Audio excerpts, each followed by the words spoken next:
Hello guys, welcome to our channel Programming Navigator. And ఈ రోజు మన టాపిక్ వచ్చేసి మల్టీమీడియా ఫైల్ స్టోరింగ్ అనమాట. అంటే ఇప్పుడు ఒక ఇమేజ్ని కానీ ఒక వీడియోని కానీ ఒక డాక్యుమెంట్ని కానీ మీరు డేటాబేస్లో ఎలా స్టోర్ చేస్తారు, నెక్స్ట్ వాటిని మీరు ఎలా రిట్రీవ్ చేసుకుంటారు. సో నార్మల్గా అయితే టూ వేస్లో చేయొచ్చు. ఒకటి ఏంటంటే డైరెక్ట్గా ఆ ఇమేజ్ కానీ ఆ వీడియో కానీ ఆ డాక్యుమెంట్ని కానీ డైరెక్ట్గా తీసుకెళ్ళి డేటాబేస్లో పెట్టడం అండ్ డైరెక్ట్గా దాన్ని రిట్రీవ్ చేయడం.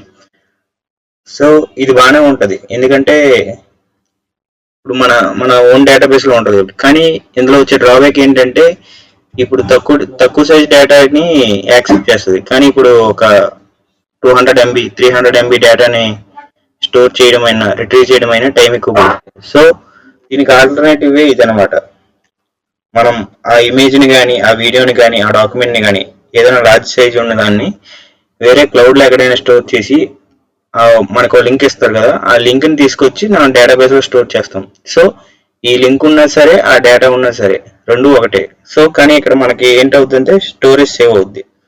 సో మనం ఇప్పుడు మామూలుగా లింక్ ఎంత ఉంటుంది, మ్యాక్సిమం ఒక మ్యాక్సిమం చూస్తే ఒక 10 KB 15 KB అలా ఉంటుంది. ఇప్పుడు 10 GB అటువంటి వీడియోని దాయడం కన్నా ఇటువంటి స్మాల్ స్ట్రింగ్ సేవ్ చేసుకోవడం మన డేటాబేస్ లో చాలా కన్వీనియంట్ అండ్ ఫాస్ట్ గా మనకి రిట్రీవింగ్ పర్పస్ లో యూజ్ అవుద్ది. సో ఇదన్నమాట. సో మనమైతే ఈ సిరీస్ ఫస్ట్ మెథడ్ ని అప్రోచ్ అవుదాం. సో మనం ఇందులో యూజ్ చేసే databases MySQL and MongoDB. And మనం యూజ్ చేసే ఫ్రేమ్వర్క్స్ ఏంటంటే Express.js, Flask and Spring Boot. So ఇలా మొత్తం మనకి 6 వేరియేషన్స్ వస్తాయి. అంటే ఇప్పుడు Express.js with MySQL, Express.js with MongoDB and అలానే మిగతా వీటికి కూడా 2 వస్తాయి. సో టోటల్ 6 వేరియేషన్స్ వస్తాయి. సో ఫస్ట్ అయితే మనం Flask విత్ MySQL తో చూద్దాం అది ఎలా వర్క్ అవుతుందో ఏంటో అనేది. సో ఇది మన కనెక్షన్ కోడ్ అనమాట. ఈ కనెక్షన్ కోడ్ లో మనం MongoDBతో ఎలా కనెక్ట్ అవ్వాలో మనం ముందు వీడియోలో చెప్పాం. సో ఒకవేళ మీకు తెలియనట్లయితే ఆ వీడియోని చూసి రండి, సో దట్ మీకు ఆ కనెక్షన్ ఎలాగో జరుగుద్దో తెలుస్తుంది. సో ఇప్పుడు మనం రౌటర్స్ క్రియేట్ చేద్దాం. సో దానికోసం మీరు app.route మన మెథడ్ కాల్ చేయాలి. అండ్ ఇందులో మనం ఆ వాల్యూ పంపించాలి, లైక్ అప్లోడ్ అని. ఇదే మెథడ్స్ తీసుకుంటుందో ఇక్కడ రాయాలి.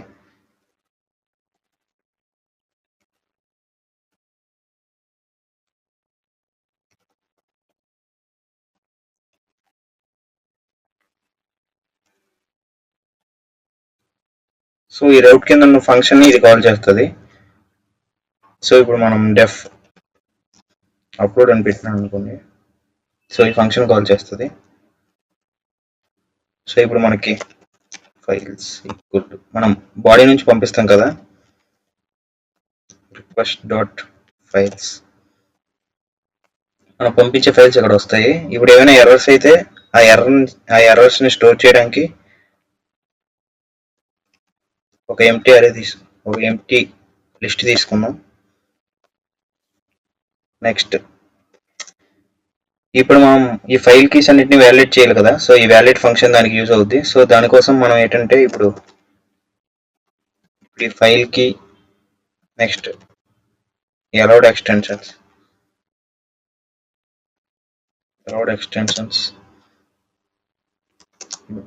ఈ లిస్ట్ లో ఉంటే,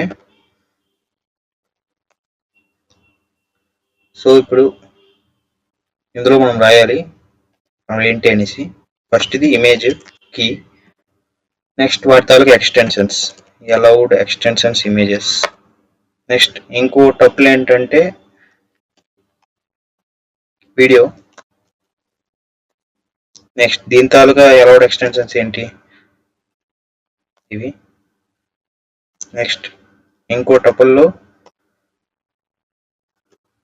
డాక్యుమెంట్, దీని తాలూకా allowed extensions పెట్టి. సో ఇప్పుడు మనం ట్రై చేద్దాం. సో ఇప్పుడు మన దగ్గర ఉన్న ఫైల్స్ లో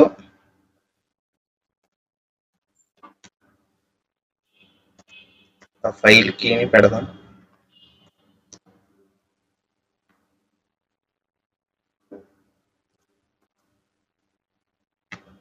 ఈ టెర్మినల్ క్లోజ్ చేద్దాం. ఆఫ్టర్ దట్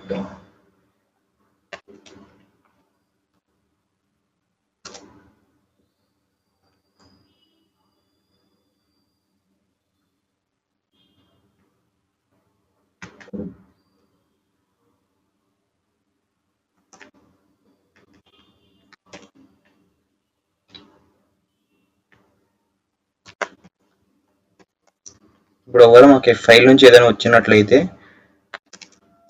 దాన్ని మనం చెక్ చేసుకొని ఇది ఒకవేళ నాట్ అలౌడ్ అయితే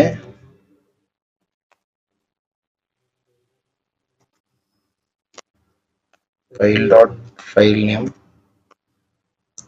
నెక్స్ట్ అది అలౌడ్ ఎక్స్టెన్షన్స్ ఏంటో చూడాలి.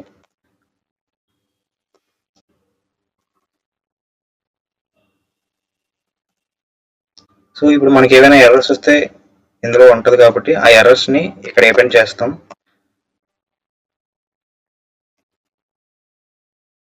లైక్ ఇప్పుడు ఇన్వాలిడ్ అలా. నెక్స్ట్ ఇందులో వచ్చేసరికి మనం ముందుకు వెళ్ళక్కర్లేదు, సో ఇక్కడ కంటిన్యూ చేసేవచ్చు. సో లేదు మనకి బాగానే అయింది అనుకుంటే మనం ఫస్ట్ ఆ ఫైల్ నేమ్ని స్టోర్ చేయాలి. సో అది మనకి ఎక్కడి నుంచి వస్తుంది, ఫైల్ నేమ్. నెక్స్ట్ మనం ఆ ఫైల్ తాలూకా టైపు డేటాను కూడా ఇలానే రీడ్ చేయాలి. So file type file.content type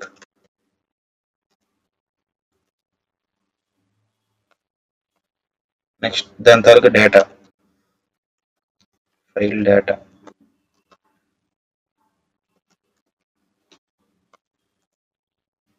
so okay, next ఈ డేటాను మనం రీడ్ చేయాలి కాబట్టి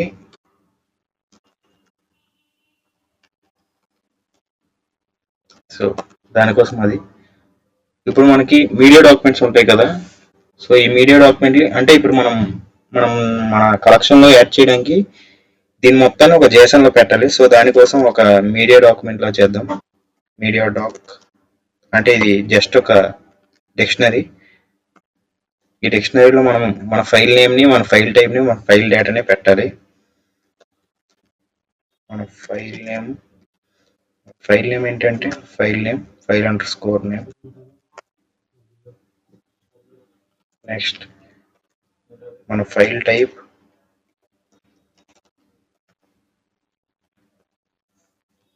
ఫైల్ అండర్ స్కోర్ టైప్.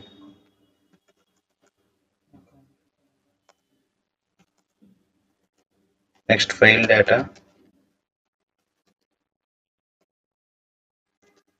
మన file data. So okay, so ఇప్పుడు మనం దీన్ని మన మీడియా కలెక్షన్లో పెట్టడానికి సో మనం media collection dot insert one దీన్ని ఇన్సర్ట్ చేస్తాం. ఇన్సర్ట్ మినీ కాదు. సో ఇన్సర్ట్ వన్లో మనం ఈ డాక్యుమెంట్ మొత్తం పెడదాం. ఓకే,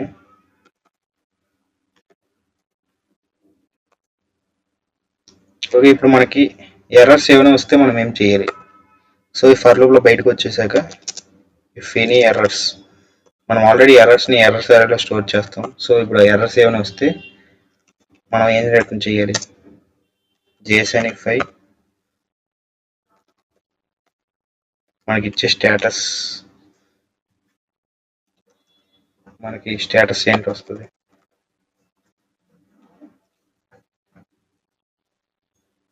మనకు వచ్చే స్టేటస్ ఎర్రర్ అని చెప్దాం.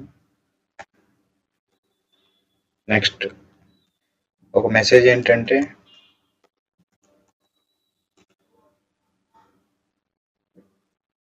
ఆ ఎర్రర్ మెసేజ్ని రిట్రీవ్ చేసేద్దాం.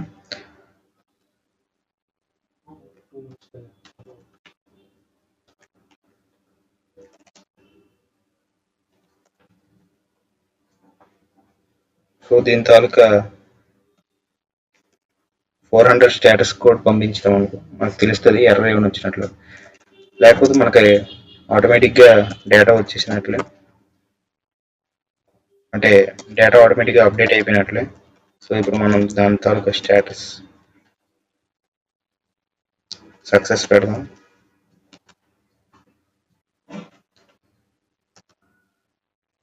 నెక్స్ట్ ఆ మెసేజ్ని ఫైల్ అప్డేటెడ్ సక్సెస్ఫుల్ అని పెడదాం.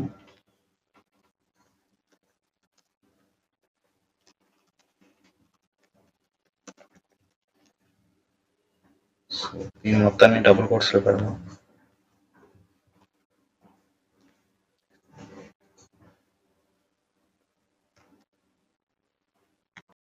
సో మన నెక్స్ట్ రౌటింగ్ వచ్చేసరికి డిస్ప్లే రౌటింగ్. సో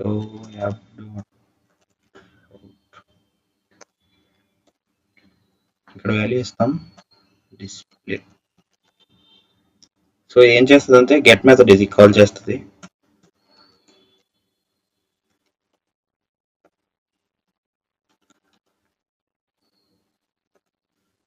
సో ఇప్పుడు మనకి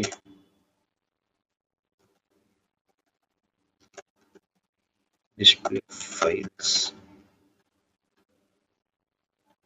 ఈ ఫంక్షన్ కలుగుద్ది. సో ఇప్పుడు మనం ఆ ఫైల్స్ని రిట్రీవ్ చేసుకోవడానికి ఒక దాంట్లో స్టోర్ చేద్దాం. సో ఈ ఫైల్స్ అనే వేరియబుల్ స్టోర్ చేద్దాం. media_collections.find ఈ మెథడ్ యూస్ చేసి మనం ఆ డీటెయిల్స్ అనేవి రిట్రీవ్ చేసుకుంటాం. సో ఇప్పుడు మనం వచ్చిన దాన్ని డిస్ప్లే చేయడానికి media_data అనే ఈ వేరియబుల్లో అంటే ఈ మనకి మల్టిపుల్ డేటా వస్తుంది కదా, అంటే మల్టిపుల్ ఫైల్స్ నుంచి. సో వాటన్నిటిని స్టోర్ చేయడానికి ఈ లిస్ట్ యూస్ చేద్దాం. సో ఇప్పుడు మనం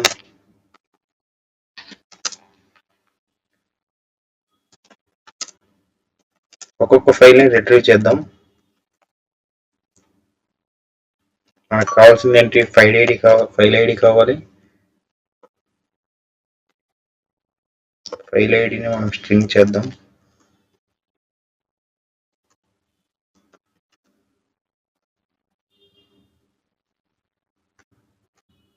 మనకు వచ్చేది MongoDB నుంచి కాబట్టి మనం ఇలా యూజ్ చేద్దాం.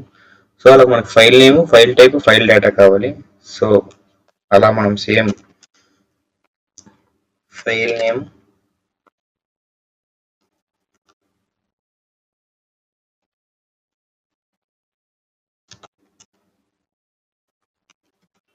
సో ఇలానే మనకు ఇంకా 2 కావాలి. సో దీన్ని జస్ట్ కాపీ పేస్ట్ చేస్తాం.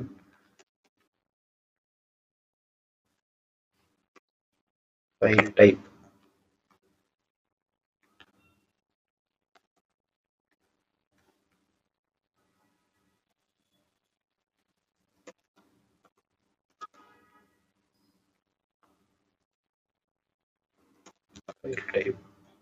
Next file data.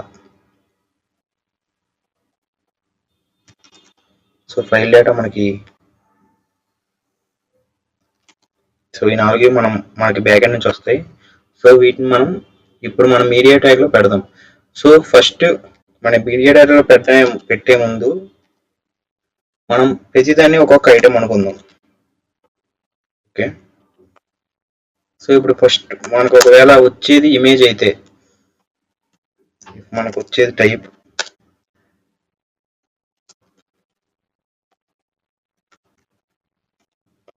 మన ఫైల్ టైప్లో ఇమేజ్ ఉంటే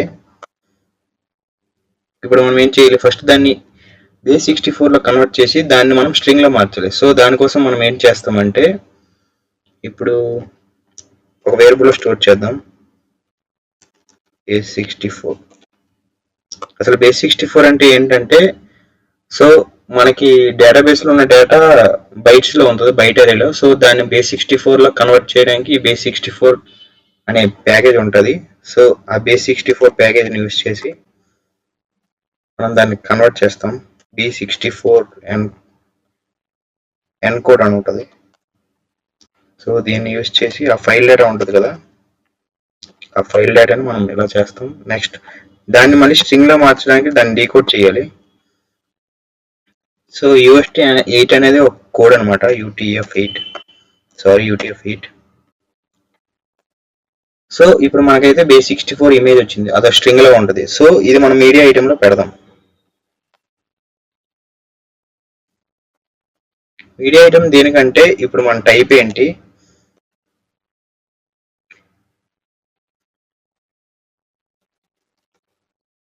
నెక్స్ట్ అది దాని తాలూకు సోర్స్ ఏంటి.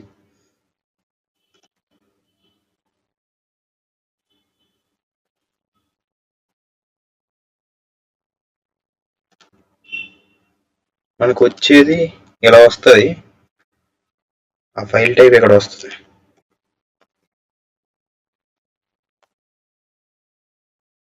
నెక్స్ట్ ఇప్పుడు మనం base64లో కన్వర్ట్ చేసాం కాబట్టి ఇదనమాట.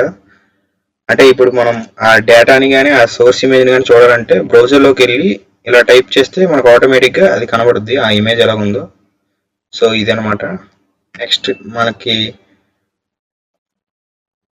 ఆ ఇమేజ్ base64 ఇక్కడ పెట్టాలి. సో ఏదైతే మనం ఇక్కడ తీసుకున్నామో అది ఇక్కడ పెట్టాలి. సో యాక్చువల్లీ మనం బయట రాస్తాం, సో అది ఇక్కడ ఉండాలి.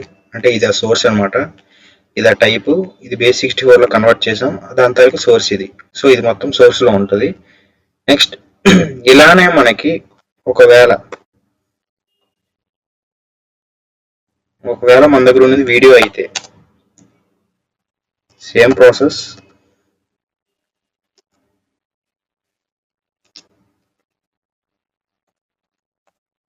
సో ఇక్కడ ఏదైతే ఉందో దాన్నే మనం కాపీ చేద్దాం. జస్ట్ మనకు కొంచెం టైం సేవ్ అవుద్ది. సో ఇక్కడ ఏదైతే ఫైల్ డేటా కదా, సో base64లోనే సేమ్ ఇమేజ్.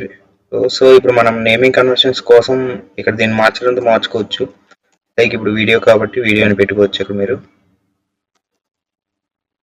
సో ఇది జస్ట్ నార్మల్గా మార్చాం, సో పెద్ద దీనివల్ల యూజ్ ఏమి ఉండదు. కానీ ఇక్కడ ఈ టైప్ మార్చాలి, వీడియో టైప్. నెక్స్ట్ ఈ టైప్ ఆల్రెడీ ఆటోమేటిక్గా వీడియో అనే ఉంటుంది. నెక్స్ట్ ఈ రెండో కాకపోతే మనకి ఇంకేంటి అంటే మనం మ్యాక్సిమం మూడోటిని స్టోర్ చేస్తాం కదా, అంటే ఒకటి ఇమేజ్, ఒకటి వీడియో, ఇంకోటి డాక్యుమెంట్ అనమాట. సో ఈ డాక్యుమెంట్కి మనం base64 కన్వర్షన్ ఏం చేయక్కర్లేదు. సో కానీ దీన్ని మనం కంటెంట్లో చూపించాలి కదా. సో కంటెంట్లో చూపించాలంటే దీనికి సపరేట్గా ఇంకో ఎండ్ పాయింట్ క్రియేట్ చేసి చూడాలి. సో అలా అయితే మనం చేయగలం. అంటే ఈ డేటా పీడిఎఫ్ మామూలుగా చూపిస్తుంది, కానీ మనం పీడిఎఫ్ లోపల ఉన్న కంటెంట్ని చూడాలి కదా. సో దానికోసం ఒక ఎండ్ పాయింట్ క్రియేట్ చేయాలి. సో దాని సోర్స్ దీనికి ఇచ్చి చూద్దాం. సో అప్పుడు మనకి ఈజీ అవుద్ది.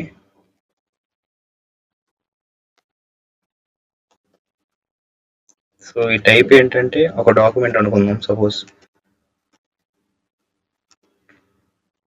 నెక్స్ట్ దీని తర్వాత సోర్స్ ఉంటుంది కదా, దీనికి సోర్స్ వచ్చే ముందు నేమ్ కూడా ఇద్దాం, ఎందుకైనా మంచిది. సో మనకు కొంచెం క్లారిటీ ఉంటుంది. మనం ఫైల్ నేమ్ ఎక్కడ యూజ్ చేయలేదు. నెక్స్ట్ ఇప్పుడు సోర్స్ ఇద్దాం. ఈ సోర్స్ ఏదైతే ఉందో ఇది మనం ఇచ్చేది. అంటే ఇప్పుడు మీకు చెప్పాను కదా సెపరేట్ యూఆర్ఎల్ పెట్టిద్దాం అనేసి. సో అదనమాట. సో ఇప్పుడు ఒకవేళ మన ఎండ్ పాయింట్ డౌన్లోడ్ అనుకోండి,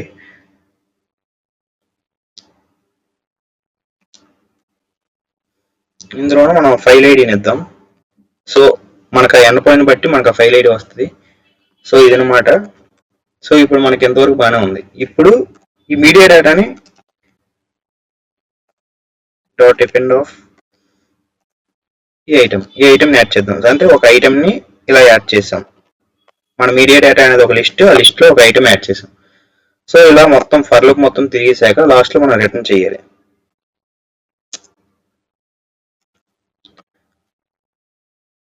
సో రిటర్న్ చేసే ముందు ఆ స్టేటస్ ఏంటి, ఆ మీడియా ఏంటి చూడాలి.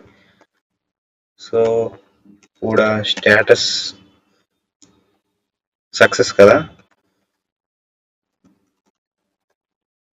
నెక్స్ట్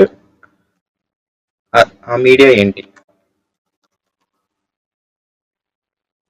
అంటే మనం పంపించాల్సిన డేటా ఏంటి, అవి మొత్తం మనం స్టోర్ చేసి సేవ్ చేసింది మీడియా డేటాలో, ఆ లిస్ట్ని పంపించేద్దాం డైరెక్ట్గా. సో అది మనం ఫ్రంట్ ఎండ్లో ఎలా చేద్దాం చూద్దాం. సో మనం ఇక్కడ ఈ రెండింటికి base64లో కన్వర్ట్ చేసాం కదా, లైక్ ఇప్పుడు వీడియోకి ఇమేజ్కి. సో అలానే మనం ఇప్పుడు దీనికోసం సెపరేట్ ఎండ్ పాయింట్ క్రియేట్ చేసాం. నార్మల్గా అయితే డేటా చూపించవచ్చు, కానీ ఆ లోపల సపోజ్ ఆ డాక్యుమెంట్ లోపల ఉన్న కంటెంట్ని మనం చూపించడానికి మనం సెపరేట్ ఎండ్ పాయింట్ చేసి అందులో చూపిద్దాం అనుకున్నాం. సో దట్ మనకు కొంచెం యూస్ఫుల్గా ఉంటుంది. సో ఈ రెండు ఇలా చూపించి అలా చూపిస్తే బాగోదు కదా. సో దీనికోసం ఒక సెపరేట్ రౌట్ చేద్దాం. సో అది కూడా గెట్ మెథడే కాబట్టి జస్ట్ దీన్ని కాపీ చేద్దాం, దీన్ని ఇక్కడ పేస్ట్ చేద్దాం, డౌన్లోడ్. నెక్స్ట్ మనం ఇక్కడ పంపించేది ఏంటంటే ఆ ఫైల్ ఐడి.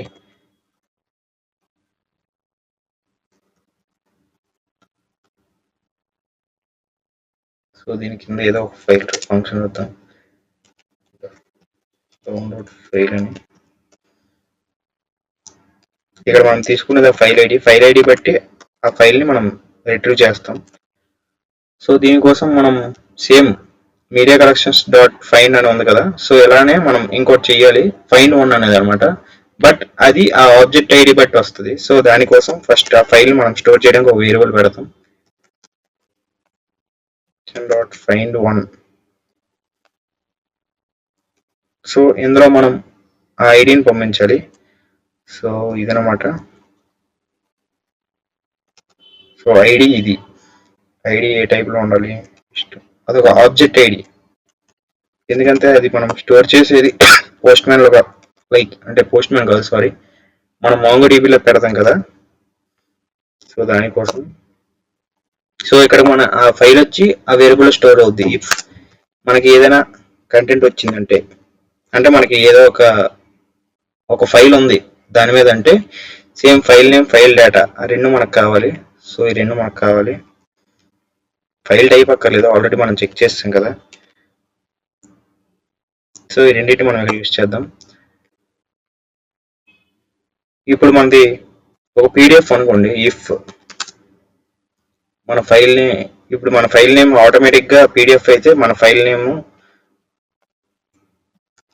ఆటోమేటిక్గా ఎండ్స్ విత్ పీడిఎఫ్ అయి ఉంటుంది కదా.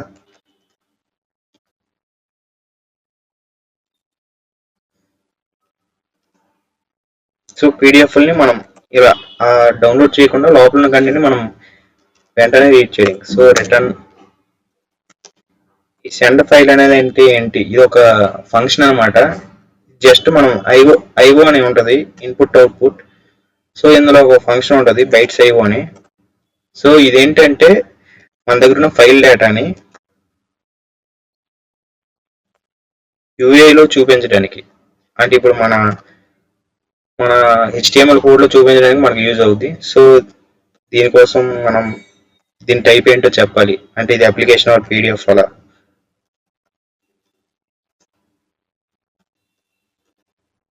నెక్స్ట్ దీనికి ఏమైనా అటాచ్మెంట్ ఉన్నాయా, ఏమైనా ఉంటే మనకు ప్రెజెంట్ అయితే అవసరం లేదు కాబట్టి వాటిని ఫాల్స్ చేస్తాం. నెక్స్ట్ ఇప్పుడు డౌన్లోడ్ చేసేటప్పుడు మనకి నేమ్ రావాలి కదా, ఆ డౌన్లోడ్ నేమ్ మీకు ఏది కావాలంటే అది పెట్టుకోవచ్చు. సో ఇవన్నీ ఆర్గ్యుమెంట్స్ మనకు కావాలంటే పెట్టుకోవచ్చు, లేదంటే అవసరం లేదు. ఓకే, సో ఇలా కాదనుకుంటే, ఇప్పుడు పీడిఎఫ్ కాదంటే సేమ్ ఇలానే, కానీ మనకి ఇప్పుడు ఏంటంటే ఈ టైప్ ఉండదు అనమాట. సో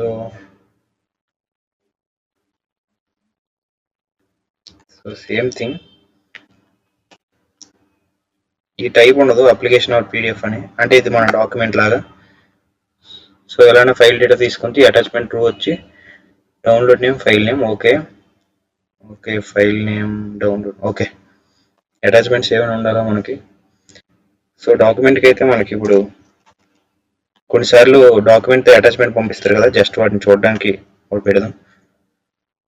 ఇప్పుడు మనకి ఫైల్ ఉంటే, ఎగ్జిస్ట్ అయ్యి ఉంటే ఇది, ఒకవేళ లేకపోతే మనం ఏదో ఒకటి రిటర్న్ చేయాలి కదా. సో దానికోసం ఎల్స్ పెట్టి మనం రిటర్న్ చేసేది JSON, ఒక మెసేజ్ రిటర్న్ చేద్దాం విత్ స్టేటస్ కోడ్ 404తో, అంటే ఇప్పుడు మనకి ఫైల్ నాట్ ఫౌండ్ అలా.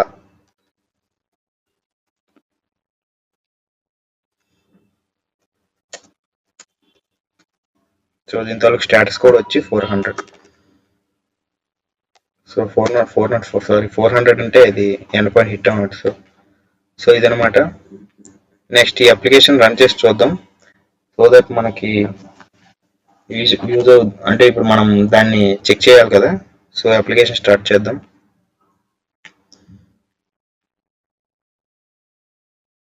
సో ఇన్వాలిడ్ సింటాక్స్,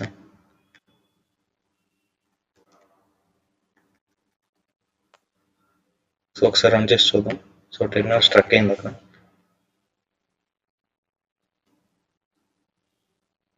సో మీరు ఇక్కడ చూసినట్లయితే మన MongoDB కనెక్ట్ అయిపోయింది సక్సెస్ఫుల్గా, అండ్ మన అప్లికేషన్ కూడా రన్ అవుతుంది.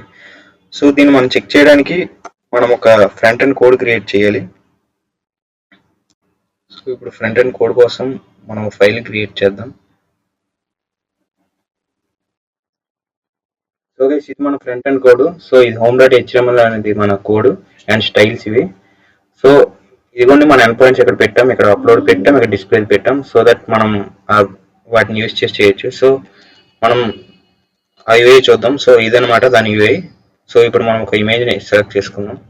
మన కోడ్ వర్క్ అవుతుందో లేదో చూద్దాం, మన బ్యాక్ ఎండ్ కోడ్. సో ఈ ఫ్రంట్ ఎండ్ కోడ్, ఈ సిఎస్ఎస్ ఇది మొత్తం ఆల్రెడీ మేము కింద డిస్క్రిప్షన్లో గిట్హబ్ లింక్ ఇస్తాం. సో దట్ మీకు ఈ కోడ్ మొత్తం అవైలబుల్గా ఉంటుంది, మీరు కావాలంటే ట్రై చేసి చూడొచ్చు. సో ఇదిగోండి ఫైల్స్ అప్లోడెడ్ సక్సెస్ఫుల్లీ, అండ్ ఇదిగోండి ఇది మనం ఇమేజ్ అప్లోడ్ చేసిన ఇమేజ్, ఇది మన వీడియో, అండ్ ఇది మన పీడిఎఫ్. సో ఈ పీడిఎఫ్ రావడానికి మనం డౌన్లోడ్ అని పెట్టాం కదా, దానికోసం ఇది. సో ఇది గైస్ మనం ఇప్పటి వరకు చేసిన ఫ్లాస్క్ విత్ MongoDB.